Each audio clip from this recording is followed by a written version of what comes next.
12 de marzo de 2005, el amanecer irrumpía con lentitud sobre la Sierra Tarahumara, tiñendo de ocres y azules las cumbres escarpadas de Chihuahua, cerca de la remota comunidad de Norogachi. Un viento gélido, casi un lamento ancestral, se colaba por los cañones, haciendo crujir los pinos y encinos que aferraban sus raíces a la tierra ancestral. Por un sendero empinado, una joven mujer rarámuri, con su indumentaria tradicional de colores intensos, avanzaba con dificultad, cada paso una batalla contra el terreno implacable y la gravedad. A su espalda, envuelto en cobijas raídas que apenas lo protegían, un niño diminuto se aferraba a su madre, su respiración forzada rompiendo el silencio helado del alba. Sus facciones, aunque tiernas e inocentes, delataban una palidez inusual y una fragilidad que encogía el alma, presagio de un sufrimiento profundo y silencioso.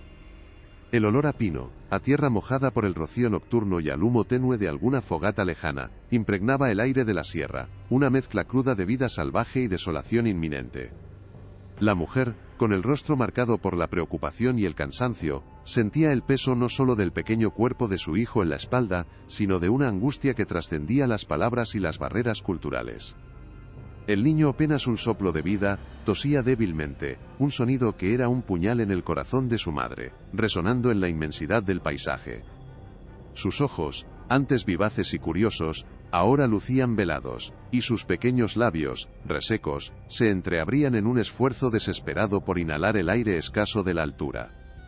La urgencia de su situación era palpable, una carrera contra el tiempo, en un lugar donde el tiempo parecía haberse detenido por siglos. Finalmente, la mujer alcanzó una rudimentaria clínica de salud rural, un pequeño edificio de adobe que se alzaba precariamente en medio de la inmensidad. Allí, en el umbral, una joven doctora la esperaba, su figura solitaria una promesa de esperanza. Sus ojos, llenos de angustia, se encontraron con los de la médica, la doctora Elena Ríos, quien inmediatamente percibió la gravedad extrema y la singularidad perturbadora del caso. Aquel niño, con sus facciones peculiares y su respiración agónica, presentaba un misterio que desafiaba toda su formación. ¿De dónde venía realmente este pequeño y qué secreto ocultaba su dolencia? La respuesta, oculta en las profundidades de la sierra, prometía ser tan enigmática como el propio paisaje. La doctora Elena Ríos, una joven idealista recién llegada de la vibrante Ciudad de México para cumplir con su servicio social en esta remota clínica, se enfrentó de golpe con una realidad que desafiaba por completo su formación académica. El niño, apenas un suspiro de vida de unos 3 años, presentaba una serie de anomalías genéticas severas y una condición respiratoria grave que no cedía a los tratamientos convencionales. Su pequeño cuerpo, frágil y diminuto, era un campo de batalla silencioso, y cada respiración forzada resonaba como un grito mudo en la austera sala de consulta.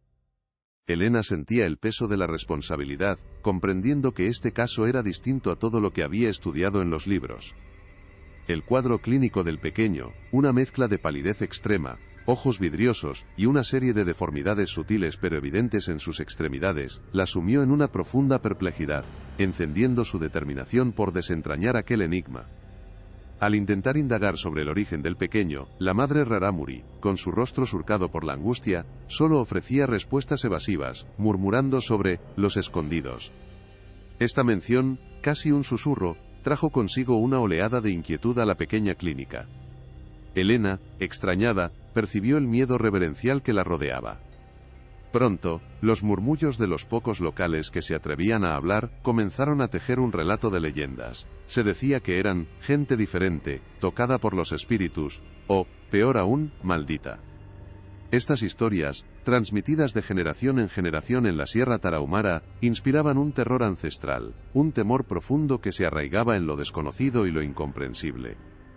La perspectiva médica de Elena chocaba frontalmente con esta amalgama de supersticiones y miedos. Así, la urgente necesidad médica de la doctora Ríos chocó de frente con el hermetismo y el miedo ancestral que rodeaba a este misterioso clan. ¿Quiénes eran realmente los escondidos? ¿Por qué su aislamiento era tan extremo, incluso de otras comunidades rarámuris que habitaban la vasta Sierra Tarahumara? ¿Y cuál era la verdad detrás de las leyendas que los describían como seres temidos y evitados por todos? La promesa para Elena, y para quienes la escuchaban, no era solo desentrañar un enigma médico, sino sumergirse en las profundidades de una realidad cultural compleja, donde la ciencia y la tradición se entrelazaban en un nudo casi indisoluble. La vida del pequeño pendía de un hilo, y la respuesta a su dolencia parecía residir en un secreto celosamente guardado por siglos. Con la urgencia apremiando y las puertas de la información cerradas, Elena supo que no podía avanzar sola. Necesitaba un guía, un puente entre su mundo y el de la sierra. Fue entonces cuando conoció a Juan Carlos Juanca López, un mestizo de 35 años con fuertes raíces rarámuris, cuya mirada guardaba la sabiduría de la montaña. Juanca conocía cada vereda y cada secreto de la Sierra Tarahumara, pero también arrastraba sus propios miedos y prejuicios hacia los escondidos, un temor silencioso que contrastaba con el idealismo de Elena. Su pragmatismo, forjado por la dura realidad de la sierra, sería el contrapunto perfecto para la determinación de la joven médica. Juntos, se embarcarían en una búsqueda que los llevaría más allá de los límites de la medicina y la razón, hacia el corazón de un misterio ancestral. La búsqueda de Elena y Juanca comenzó en los confines de Norogachi, donde las últimas casas de adobe se fundían con el horizonte abrupto de la sierra. Sus primeros pasos fueron lentos, marcados por la desconfianza inherente a los forasteros, y el velo de silencio que cubría el nombre de Los Escondidos. Juanca, con su hablar pausado y su conocimiento de los usos y costumbres rarámuris, intentaba romper el hielo, sirviendo de puente lingüístico y cultural. Sin embargo, las miradas esquivas y las respuestas monosilábicas eran la norma, un muro tácito que se levantaba ante cualquier pregunta directa. Elena, a su lado, sentía la barrera invisible, más densa que el aire enrarecido de la altura, y comprendía que la medicina occidental no poseía las herramientas para desentrañar este enigma. Las pocas veces que lograban entablar una conversación, las palabras se perdían en un laberinto de evasivas, y el miedo ancestral se palpaba en el ambiente. Las entrevistas iniciales revelaron patrones inquietantes, confirmando la magnitud del tabú. Nadie quería hablar abiertamente de los escondidos, y el simple hecho de pronunciar el nombre parecía invocar un temor ancestral. Un anciano, con el rostro surcado por el tiempo y la sabiduría de la sierra, se santiguó al escuchar la mención, murmurando sobre gente que no es de este mundo, y caminos prohibidos. Una mujer joven, al ser cuestionada, simplemente negó su existencia con una voz temblorosa, aunque sus ojos delataban un terror profundo que no podía ocultar. Elena documentaba cada gesto, cada silencio, cada negativa, sintiendo cómo la leyenda se solidificaba en algo más que un simple cuento. Era una verdad arraigada en el subconsciente colectivo, una advertencia de lo desconocido que se transmitía de generación en generación. La resistencia no era hostil, sino una defensa silenciosa, un rechazo a perturbar un equilibrio frágil que la comunidad había mantenido por siglos. La frustración crecía, pero Juanca, con su paciencia serrana, sabía que la prisa era enemiga del conocimiento en estas tierras. Él mismo, a pesar de sus raíces, cargaba con los prejuicios inculcados desde niño. Historias de niños robados por los escondidos, de enfermedades misteriosas que acechaban a quienes osaban acercarse. Su lucha interna era palpable, un tira y afloja entre la curiosidad de Elena y el arraigo de sus propias creencias. Intentó aproximarse a don Hilario, el siríame de una comunidad cercana, con la esperanza de obtener alguna luz. Sin embargo, el anciano, con su autoridad serena, solo ofreció palabras crípticas sobre el respeto a los otros, y la importancia de no cruzar ciertas fronteras invisibles, reforzando el velo de misterio. Elena sentía que su formación científica se estrellaba contra un muro de mitos y supersticiones. La lógica médica le urgía a encontrar causas y soluciones, mientras la realidad de la sierra le ofrecía solo sombras y susurros. Los registros de la clínica eran escasos, apenas unos pocos casos aislados de niños con afecciones similares en décadas pasadas, siempre sin seguimiento. La esperanza surgió de donde menos la esperaban. Un anciano rarámuri, marginado de su propia comunidad por hablar demasiado, se acercó a Juanca con cautela.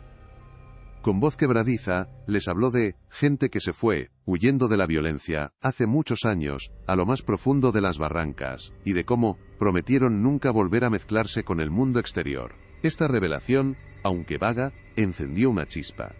no era una maldición, sino una huida, un autoexilio forzado por circunstancias históricas. La tensión inicial se transformó en una determinación renovada. Ya no buscaban un mero clan aislado, sino el rastro de una historia de resistencia y supervivencia. La inmensidad de la Sierra Tarahumara se erigía ahora no solo como un obstáculo físico, sino como el guardián de un secreto celosamente custodiado, la clave para entender la dolencia del niño y el destino de los escondidos. El viaje se perfilaba como una inmersión profunda en una realidad compleja, donde cada paso sería un desafío a la razón y una confrontación con lo desconocido, prometiendo revelar una verdad más compleja que cualquier leyenda. La renovada determinación de Elena y Juanca los llevó a buscar apoyo institucional, esperando que la urgencia médica del niño pudiera abrir puertas en la burocracia. Se dirigieron a Huachochi, la cabecera municipal, un viaje arduo por caminos sinuosos. Allí, se encontraron con el comandante Ramiro Cruz, jefe de la policía, un hombre curtido por los años en la sierra y con una mirada de cansancio perenne.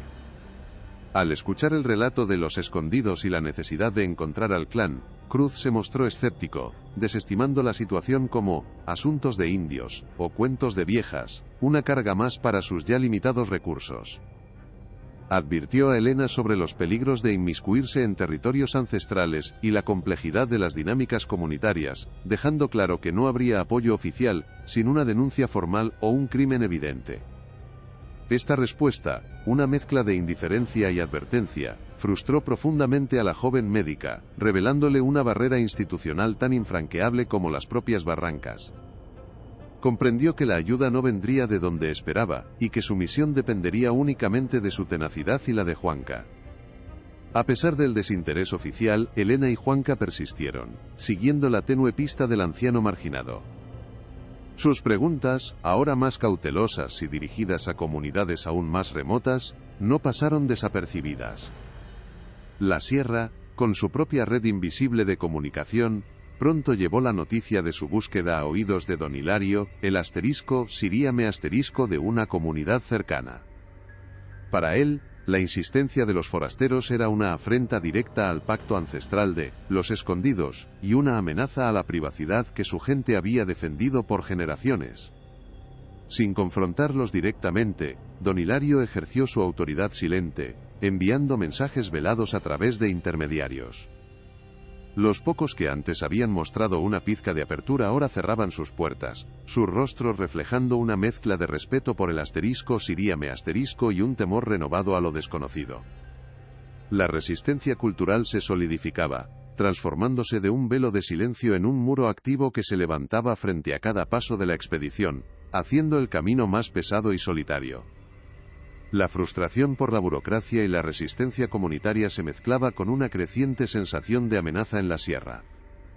A medida que Elena y Juanca se aventuraban más allá de los senderos conocidos, los signos de advertencia se hicieron explícitos.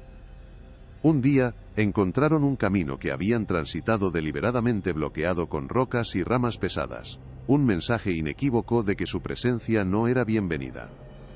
En otra ocasión, acampando bajo un cielo estrellado, ruidos sutiles en la oscuridad, el crujido de hojas o una sombra fugaz, les confirmaron que eran observados. El idealismo de Elena chocaba con la cruda realidad de la hostilidad. Juanca, por su parte, sentía sus miedos infantiles resurgir. Las historias de los escondidos que robaban niños volvían a su mente, sembrando la duda sobre la sabiduría de continuar. La tensión se palpaba en cada paso, cada silencio, transformando la búsqueda en una carrera contra una oposición cada vez más tangible y peligrosa. La revelación del anciano marginado, la de una comunidad que se autoexilió por la violencia, no dejaba de resonar en Elena. Aquella pista, aunque frágil, ofrecía una alternativa racional a las supersticiones que rodeaban a los escondidos. Juanca, pese a su escepticismo inicial, no pudo ignorar la seriedad en las palabras del viejo. La joven médica, con su mente analítica, intuyó que la clave no estaba en leyendas, sino en la historia. Comenzó a indagar en los escasos registros locales, buscando menciones de migraciones forzadas o desplazamientos masivos en las profundidades de la sierra. Su esperanza era encontrar algún documento olvidado, un censo antiguo o un informe antropológico que pudiera corroborar una huida histórica, otorgando un nuevo significado al sufrimiento del pequeño. Cada silencio ahora tenía el peso de una verdad oculta. Tras días de búsqueda infructuosa en archivos polvorientos y conversaciones con maestros retirados en Huachochi, Elena halló un compendio de estudios etnográficos de principios del siglo XX, publicado por el Instituto Nacional de Antropología e Historia, INAH. Uno de los artículos, casi al final, mencionaba brevemente a un grupo escindido de rarámuris que, huyendo de conflictos agrarios y la violencia de caciques locales en la década de 1920, se había internado en las barrancas más inaccesibles, prometiendo no volver a ser vistos por el Chabochi. El texto, aunque vago, describía una región específica al noreste de Norogachi, conocida por sus cañones profundos y su aislamiento extremo. Aquella referencia, casi una nota al pie, era el primer hilo tangible de una madeja compleja. El descubrimiento del informe de Lina fue un punto de inflexión. No se trataba de una maldición, sino de una estrategia de supervivencia. La promesa de no mezclarse ya no era un acto de hostilidad, sino la consecuencia de un trauma histórico, una decisión desesperada para preservar su autonomía y su vida. Elena comenzó a trazar paralelismos con el caso del niño. El aislamiento extremo de una pequeña población, sin contacto exterior, explicaría la prevalencia de enfermedades genéticas recesivas, un fenómeno conocido como efecto fundador, en poblaciones con alta endogamia. La ciencia comenzaba a desvelar la lógica detrás del misterio, transformando el temor ancestral en un relato de resiliencia y, a la vez, de vulnerabilidad genética. Juanca escuchaba, sus prejuicios lentamente cediendo ante la cruda realidad histórica. Con esta nueva perspectiva, Elena conectó los puntos. Las deformidades y enfermedades inexplicables que mencionaban los locales no eran obra de espíritus, sino manifestaciones de condiciones genéticas que se habían acumulado por generaciones en un pool genético limitado.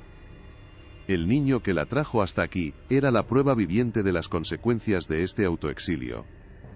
Juanca, al comprender el trasfondo histórico, comenzó a ver a los escondidos no como seres temibles, sino como víctimas de su propia historia. La historia del anciano marginado, ahora confirmada por un documento académico, se convirtió en una guía, un mapa emocional y geográfico que los llevaría más cerca de la verdad, disipando la bruma de la superstición con la luz de la razón y la empatía. Su misión adquiría un matiz más profundo. La estrategia de búsqueda cambió radicalmente. Ya no perseguían una leyenda, sino una comunidad históricamente desplazada, cuyas coordenadas ahora podían acotarse a la zona descrita en el informe de Lina. Elena y Juanca se dirigieron a un cronista local en Krill, un hombre mayor que había dedicado su vida a documentar las historias no oficiales de la sierra. Él, con la sabiduría que solo el tiempo otorga, recordó vagamente los relatos de una gente que se perdió en las barrancas del Aguacate hace muchas décadas, huyendo de una revuelta. Sus palabras no ofrecían una ubicación exacta, pero confirmaban la existencia de la historia y señalaban una dirección, un rincón aún más remoto y traicionero de la Tarahumara, donde el silencio guardaba no solo secretos, sino también vidas. La urgencia del niño seguía siendo su brújula moral. El cronista de Krill había señalado una dirección, no un destino exacto. Elena y Juanca, con la esperanza aferrada a ese hilo delgado, se adentraron en las barrancas del Aguacate, una región que incluso para los conocedores de la sierra era sinónimo de aislamiento extremo y terrenos inhóspitos. Cada paso era una batalla contra la maleza densa, los desniveles abruptos y el silencio sepulcral que solo se rompía por el graznido de algún cuervo, o el crujido de sus propias pisadas.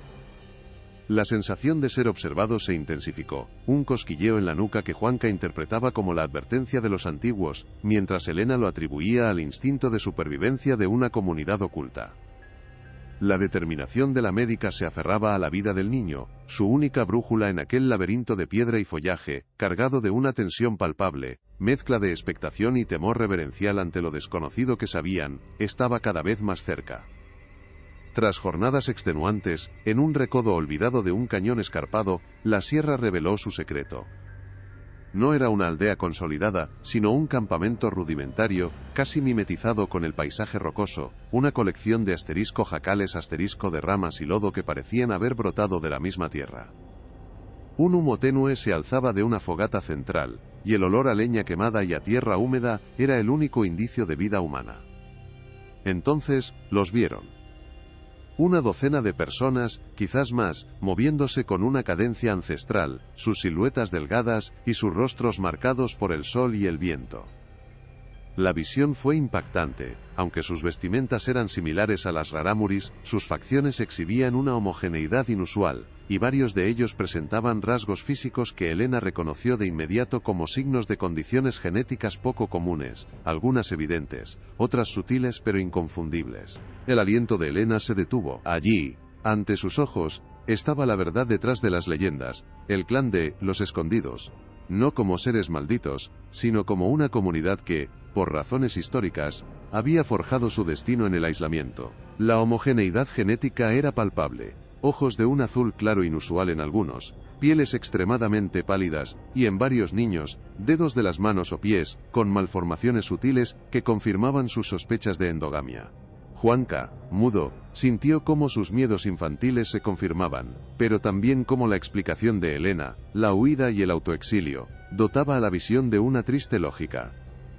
La ciencia y el mito se fusionaban en una misma realidad, una donde la supervivencia había tenido un costo genético devastador, y el niño en la clínica era la prueba más dolorosa de ello.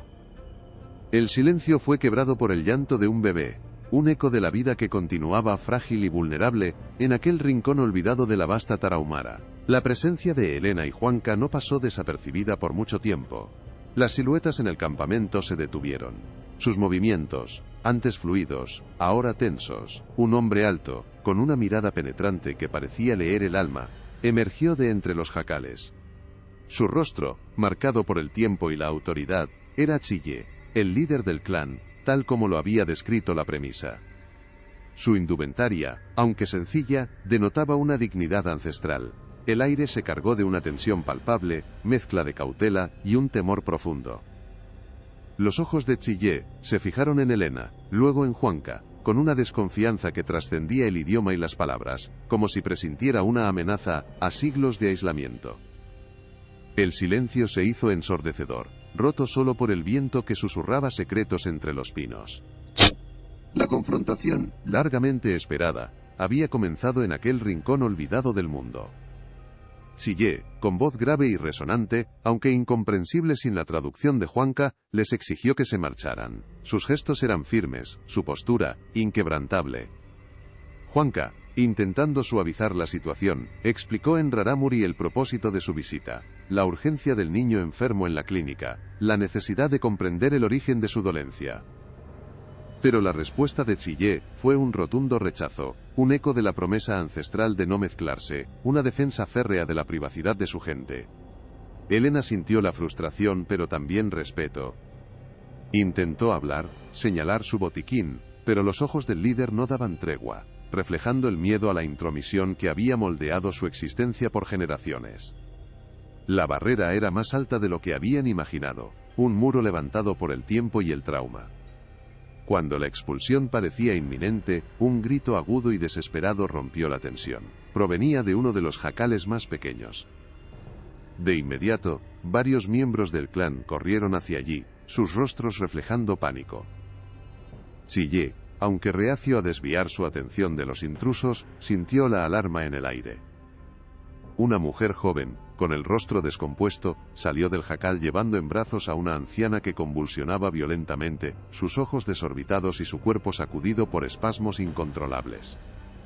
La escena era caótica, y el desamparo se apoderó del campamento. Aquel giro inesperado, una nueva emergencia médica en el corazón del clan, congeló la orden de Chille. La vida, una vez más, imponía su propia agenda, desafiando el aislamiento y las ancestrales barreras. Sin dudarlo, Helena se adelantó, sus ojos de médica evaluando la situación con rapidez instintiva. No era el niño de la clínica, pero sí una emergencia vital. Abrió su mochila, sacando instrumentos básicos, su rostro transmitiendo profesionalidad y compasión. Chille la observó con recelo y una incipiente desesperación. Su autoridad se veía desafiada por una fuerza mayor: la enfermedad. Los demás miembros del clan también la miraban, algunos con desconfianza, otros con una chispa de esperanza. El destino del clan, y quizás la vida de la anciana, pendía de una decisión que Tsiye debía tomar en segundos, una encrucijada entre el miedo ancestral a lo ajeno y la urgente necesidad de auxilio. El aire se cortaba con la tensión, y Elena ya estaba lista para actuar, su humanidad puesta a prueba. Justo cuando Elena se preparaba para atender a la anciana, la sierra desató su furia. Un viento helado, precursor de una tormenta invernal brutal, comenzó a azotar el cañón con ráfagas ensordecedoras, haciendo bailar a los pinos con violencia y levantando nubes de tierra. El cielo, antes de un azul intenso, se tiñó de un plomo ominoso, y los primeros copos de nieve, gruesos y persistentes, comenzaron a caer, cubriendo rápidamente el paisaje con un manto blanco y gélido.